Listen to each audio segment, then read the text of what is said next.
storyteller, a real kind of rabble-rouser in the best sense of the word. A lot of his songs and his stories were about speaking truth to power, and a lot of the people who stood up against big corporations and governments and tried to stand up for their rights. And so, but this is actually a personal story that he told, and so that's where. Okay.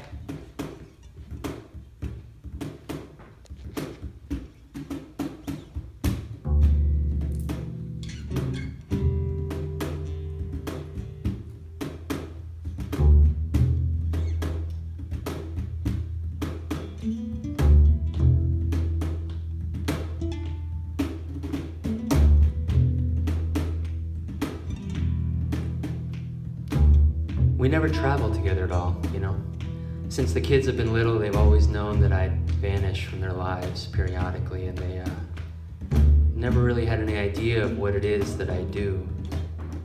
What do I do? If I don't know, why should they? Brandon, the oldest, the 14-year-old, he got a chance to travel with me over the summer. Well, we got a chance to talk to each other as adults, as adults instead of just father and son.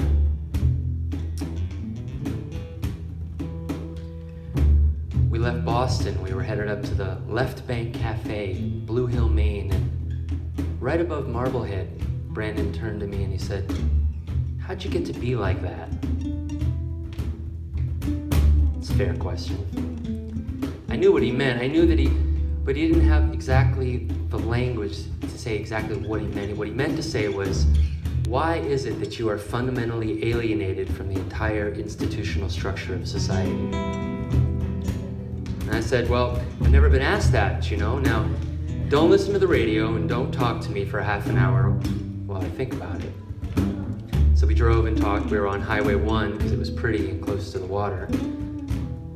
Got up toward the Maine border and there was a parking lot, a picnic area off to the side, some picnic tables. It was a bright, clear day.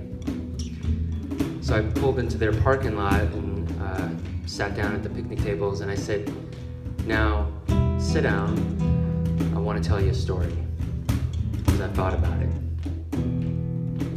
So we sat down and I said, I was over in Korea. And he said, "Yeah, I've always wondered about that. Did you shoot anybody?" And I said, as honestly as I could, I don't know. But that's not the story.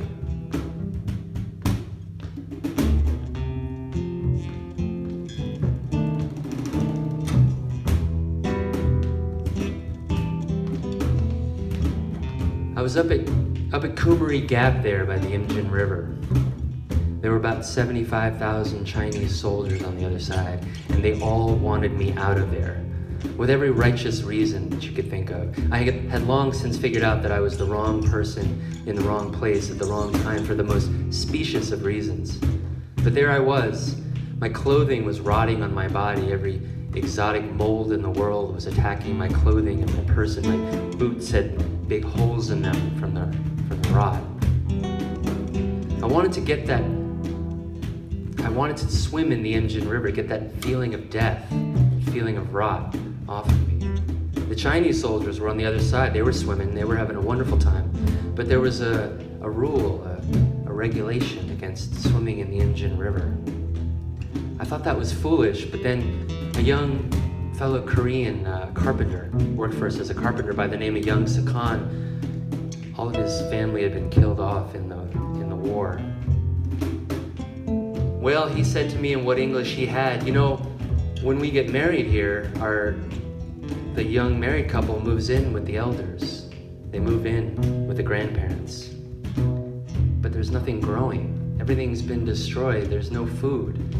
So the first baby that's born, the oldest, the old man, goes out with a jug of water and a blanket and sits by the bank of the Imjin River and waits to die. We'll sit there until he dies, and then we'll roll down the bank and into the river, and his body will be carried out to the sea. And we don't want you swimming in the Imjin River because our elders are floating out to sea.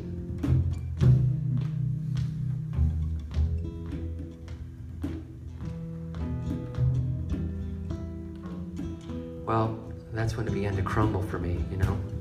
That's when I ran away. And not just from that. I ran away from the blueprint for self-destruction that I had been handed as a man, for violence and excess, for sexual excess, for racial excess.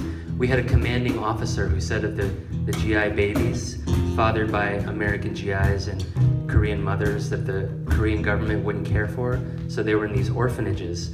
And he said, well, as sad as that is, someday this will really help the Korean people because it'll raise the intelligence level. That's what we were dealing with, you know. So I ran away.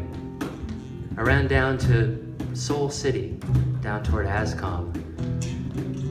Not to the army. I ran away to a place called the Korea House. It was Korean civilians reaching out to GIs to offer them some better vision of who they were than what they were getting up at the divisions. And they hid me for 3 weeks.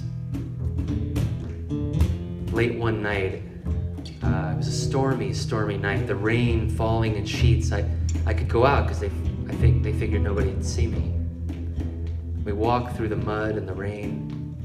Seoul City was devastated.